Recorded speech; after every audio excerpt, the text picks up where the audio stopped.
Rolem as iniciativas, está no ar o Papo Dado Cast.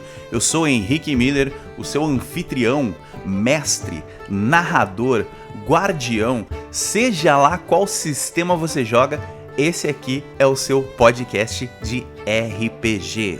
E no episódio de hoje nós vamos tratar de um assunto que interessa a jogadores e jogadoras de todos os diferentes tipos de sistema de RPG, que é criação de personagens. Mais especificamente, como criar um personagem memorável. Porém, antes de qualquer coisa, vou pedir para você apoiar o nosso trabalho. Curte aí esse episódio, segue a gente na plataforma que você estiver escutando e ativa as notificações para ouvir todos os nossos episódios assim que eles forem lançados. E você também pode seguir a gente lá no Instagram através do Papo Dado RPG para curtir todo o nosso conteúdo lá, que é muito bacana. A gente compartilha memes, a gente compartilha experiências de RPG, dicas também. Então é muito importante ter a sua presença lá apoiando o nosso trabalho, tá bom? Valeu! Bom, quando a gente fala sobre criação de personagens memoráveis, você provavelmente já começa a pensar aí que vai ter que fazer um curso de escrita criativa, vai tentar psicografar o Tolkien ou encomendar um manuscrito da J.K. Rowling para poder fazer isso, né? Personagens memoráveis, eles não precisam necessariamente serem personagens extremamente profundos, repletos de camadas e subjetividades interpretativas, tá? Ele também não precisa ser aquele personagem criado em torno do combo perfeito que vai quebrar o jogo com a ficha matematicamente bem arquitetada. Um personagem memorável é aquele que possui relevância dentro da mesa, dentro das histórias, dentro dos encontros, seja esses encontros de combate ou socialização. O personagem memorável é aquele que possui traços marcantes e com o qual a gente vai conseguir se identificar dentro do jogo. Mas como construir um personagem assim? Bom, a grande maioria de nós jogadores de RPG não somos escritores profissionais, né? Isso é óbvio, nem amadores ou sequer a gente estudou qualquer tipo de técnica criativa. Mas uma coisa que todo jogador de RPG tem é a criatividade. E além de criativos, nós também somos observadores, porque é através da observação que surge a criatividade em si. Observar o mundo ao seu redor e imaginá-lo de formas diferentes é o que basicamente todo jogador ou mestre de RPG faz. Quem é que nunca se pegou olhando uma pessoa na rua, fazendo alguma coisa e pensando que tipo de teste aquela pessoa estaria rolando agora nesse momento para poder fazer aquilo que ela tá fazendo, hein? Quem é que nunca? A primeira coisa que a gente deve fazer na hora de construir um personagem memorável é pensar no famoso background, o pano de fundo, que é a vida passada do personagem, o que ele fazia antes do momento em que ele começa a se aventurar. Por que ele se tornou um aventureiro? Ou como e por que ele foi abraçado, se você estiver jogando vampiro? Como era a sua vida antes do apocalipse, caso você esteja jogando num cenário assim? Ou o que fez você se tornar um pirata espacial? Spelljammer. Independente do tipo de sistema ou cenário que você vai jogar, pensar nesse quesito, no background, é o primeiro passo para criar um vínculo com o seu personagem. Os motivos que levaram o personagem a se aventurar vão te ajudar a compor a interpretação e até mesmo construir a ficha, baseando as habilidades iniciais no background. Uma das coisas que mais me incomoda como mestre é quando o jogador cria um background que não se reflete na ficha. O cara cria uma ficha focando num combo e muitas vezes isso não tem nada a ver com a história que ele criou pro background. Veja bem, eu não sou contra combeiros, tá, gente? Eu até tenho amigos que são. Mas o combo, ele tem que ser algo voltado pro momento de combate, exclusivamente. É perfeitamente possível criar uma história de fundo pro seu personagem que tenha a ver com o motivo pelo qual ele se tornou que é hoje. Por exemplo, eu crio combos porque na história do personagem diz que o objetivo dele é se tornar o mais forte. Perfeito, sem problemas, mas por que ele quer isso? O que levou ele a ter esse desejo? Foi algum trauma? Ele quer provar o valor pra alguém? Ela quer superar um ídolo ou um adversário, entendeu? São perguntas que a gente responde com muita facilidade. Às vezes um simples como e por quê já criam uma imersão muito maior pro seu personagem. Depois de criar o background do seu personagem, é hora de descobrir como ele se encaixa dentro da aventura que você vai jogar. Essa é a hora de demonstrar interesse e conversar com o seu mestre ou com o seu narrador a respeito do papel do seu personagem dentro da aventura ou da crônica que está por vir. Como que o seu personagem vai se ligar com a história? Por que ele está embarcando nessa aventura ou entrando dentro dessa crônica? E é também papel do mestre ou do narrador fazer com que os personagens se tornem interessantes e sejam importantes. O protagonismo deve ser sempre dos personagens dos jogadores, não dos NPC. Se você quer tornar os seus NPCs protagonistas da história, é melhor você escrever um livro, um conto, ao invés de você ser narrador de RPG, tá? Falando desse lance de tornar os jogadores, né, os personagens dos jogadores, os protagonistas da história, eu nunca mais vou me esquecer da frustração que foi uma vez a gente tava jogando uma aventura de D&D na 3.5, na edição 3.5, porra, a gente fez um trampão, cara, teve um trabalhão todo lá, pra chegar no final da aventura, no final lá da campanha, e uma NPC muito fodalhona, muito foda, salvar o dia. A gente ficou se sentindo muito bosta, cara, porque a gente passou todo o trabalho de viver toda aquela aventura, passou todos os perrengues que tinham pra ser passados, e no final ela surgiu lá, matou o boss, e ela, tipo, ficou como a fodona, a salvadora de tudo. Não faça isso com os seus jogadores. Dê o protagonismo aos seus jogadores, que isso vai fazer com que eles se sintam cada vez mais com vontade de criar personagens memoráveis, de criar personagens que se envolvam com a história, tá? Então tem muito do mestre também nessa fórmula aí para criar personagens memoráveis. Mas não pense você que criar um personagem memorável vai passar apenas pela parte do background, não. A construção da ficha também é parte importante, mesmo que você não seja um combeiro safado, pois a ficha vai refletir a história do personagem e os comportamentos dele. Então vai ser lá na ficha que você vai fazer todas as anotaçõezinhas, porque afinal de contas a ficha ela é o espelho do que é o seu personagem. É na ficha que vai estar ali descrito todas as características dele, sejam características que vão ser usadas na mecânica ou características que vão ser usadas na parte mais interpretativa. Não adianta você fazer um detetive, por exemplo, que não possui habilidade de investigação. Tem que estar lá na ficha que você tem as habilidades de investigação. Ou imagina fazer um caçador que não vai ser capaz de rastrear suas presas. Nossa, esqueci de colocar aqui pontos em sobrevivência. Ou ainda, pior, um galanteador que não possui sequer um pontinho em alguma característica que remeta à sua capacidade de sedução. Imagina, eu vou fazer um bardo e coloquei lá que o cara tem persuasão. Nem botei persuasão. Ah, o meu bardo não tem persuasão. Como que ele seduz as pessoas? Não sei.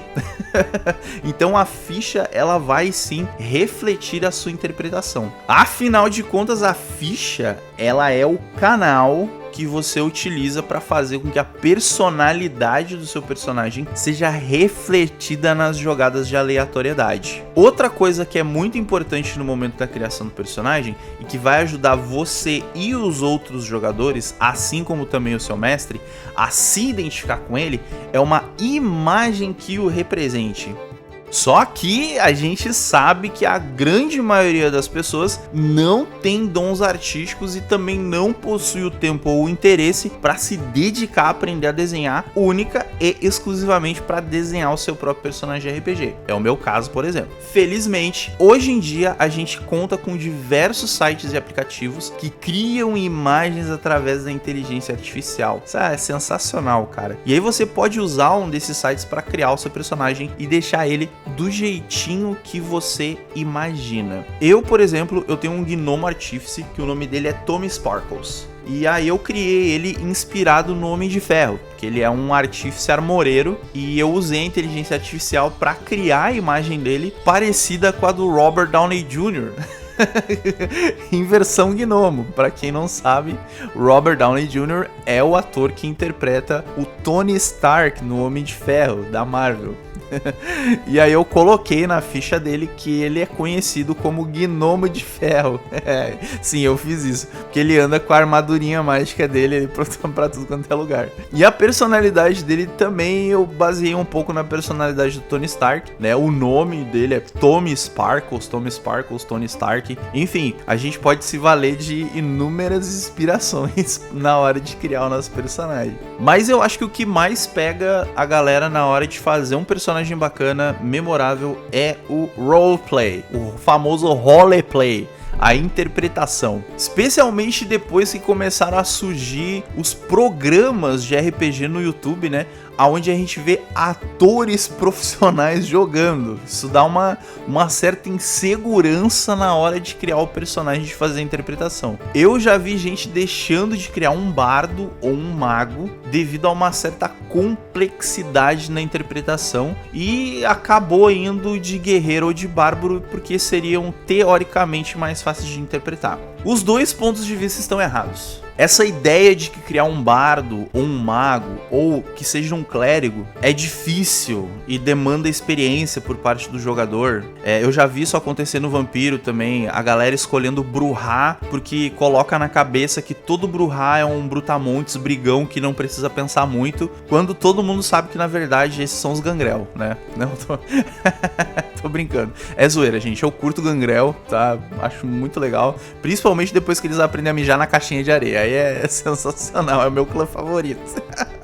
Mas o que eu quero dizer é que a classe, a linhagem, o clã não determina a complexidade do personagem. No Mundo das Trevas, por exemplo, a narrativa em si, ela já foi pensada para ser mais profunda. Mas isso não quer dizer que todos os narradores e jogadores do Mundo das Trevas conseguem usar essa profundidade nas suas mesas. Tem muito grupo de vampiro por aí que se comporta mais louco que Garou, entendeu? Eu já vi isso acontecer. A melhor forma de construir o roleplay do seu personagem é usando referências culturais, pegando um personagem que você gosta e se basear nele. O meu personagem mais memorável foi um mago que eu fiz na edição 3.5 do D&D, e ele se chamava Helmet Cajado de Aço Alancaster III. É foda, né? Depois ele mudou de cajado de aço pra cajado de adamante, porque fiquei mais foda ainda. Eu joguei com ele do primeiro até o 26º nível, do nível 1 até o 26, né? Foi bastante tempo jogando, foi o personagem que eu mais joguei tempo, assim, na minha vida. E ele não tinha um background complexo nem nada. Ele era o mais novo de 3 filhos de um casal de professores da Ordem Arcana de Águas Profundas. Pra quem não sabe, Águas Profundas é uma cidade famosa no cenário de Forgotten Realms, né? Dos Reinos Esquecidos. E ele começou a se aventurar porque ele quis, né? Não teve aquele background de vingança ou um demônio matou meus pais e agora eu quero, sei lá, me vingar dele. Ele só queria experimentar, viver algumas aventuras antes de seguir os passos dos pais como professor na Academia de Magos. E a principal característica dele, óbvio, né, mago, era a inteligência. Mas eu tinha um problema, porque ele era um personagem tão inteligente, mas tão inteligente que eu tinha dificuldade com isso, porque não tem como a gente pensar como pensa um mago que tem inteligência 30, cara. É impossível. E aí é pra isso que o jogo ele te proporciona mecânicas para que você drible essas dificuldades na hora da interpretação.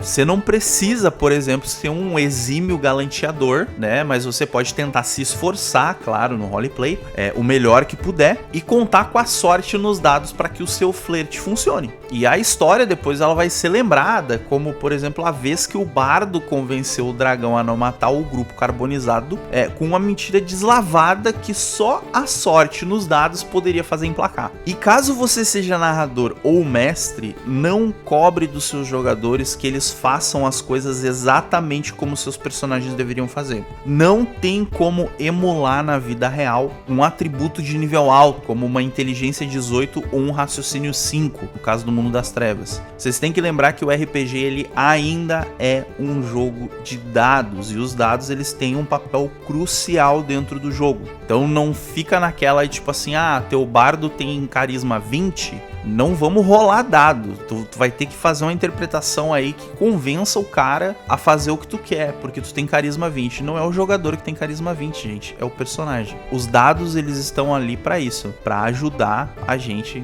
nesses momentos. As mecânicas existem pra isso, tá? E por último, mas não menos importante, você precisa de um nome do qual você vai se orgulhar falar na hora de mencionar o seu personagem, né? Helmet Alancaster III, o Cajado de Adamante. Cara, olha que foda isso, né? Eu me inspirei, eu tava muito inspirado na hora que eu criei o nome dos personagens. E eu lembro de todos os outros personagens que faziam parte desse grupo, porque foi um grupo memorável. O grupo todo foi memorável. Tinha o Lucius, a Sombra Versari, que era o ladino do grupo, assassino de magos vermelhos. Tinha o Halex Laurai, que era o Lâmina Arcana de Águas Profundas. Tinha o Iondorf, que era o guerreiro mestre de armas de Cormyr. Ele também ganhou o título de Dragão Púrpura depois, mais tarde na campanha. Tinha o Elanor Kementari, que, nossa, era o clérigo que ele salvou o nosso rabo inúmeras vezes, inclusive trazendo a gente de volta da morte. E também tinha o Arfius, que era um elfo paladino de Corellon, que ele era protetor da portadora da luz élfica, que era uma coisa muito foda que tinha dentro da nossa campanha lá, especificamente. E o que fez esse grupo memorável não foi o fato de nós sermos escritores fodas, atores fodas, designers profissionais de personagens, até porque nenhum de nós era isso, né? O que fez esses personagens, esse grupo ser memorável, foram justamente as aventuras que a gente viveu juntos, né? As histórias que nós criamos, os desafios que nós superamos com esses personagens. Então, o que vai fazer, no final das contas, o teu personagem ser memorável de verdade, não é a ficha foda que tu vai criar, não é aquele combo absurdo de dano que ele vai conseguir causar, mas a história que ele vai construir, o legado que ele vai deixar na tua lembrança e na lembrança dos seus amigos que estão jogando contigo. É como aquele ente querido que não importa se ele é famoso, se ele é rico, se ele é poderoso, a gente ama e lembra pelos momentos que a gente passou junto. E o seu personagem, ele é uma extensão de você. Ele é algo que, nem que seja assim em uma pequena fração, é algo que você gostaria de ser. Ele é algo que representa uma parte da sua personalidade. Então, quando você criar o seu próximo personagem, não se preocupe tanto em quanto dano ele vai ser capaz de causar ou quanto de poder ele pode acumular, porque só as histórias que ele vai viver é que vão dizer isso, né? É através do desenvolvimento das histórias que você vai construindo a personalidade desse personagem para que ele um dia, quem sabe, se torne memorável para você e para os seus amigos. Então é isso. Não se esqueça de curtir esse episódio, se inscrever aí no nosso perfil na rede social que você tá ouvindo isso agora no seu serviço de streaming e ativar as notificações para não perder nenhum episódio, tá? Segue também lá o nosso perfil no Instagram, @PapoDadoRPG. Eu sou Henrique Miller e esse foi o Papo Dado Cast. E lembre-se, se queremos progredir, não devemos repetir a história, mas sim construir uma nova. Valeu!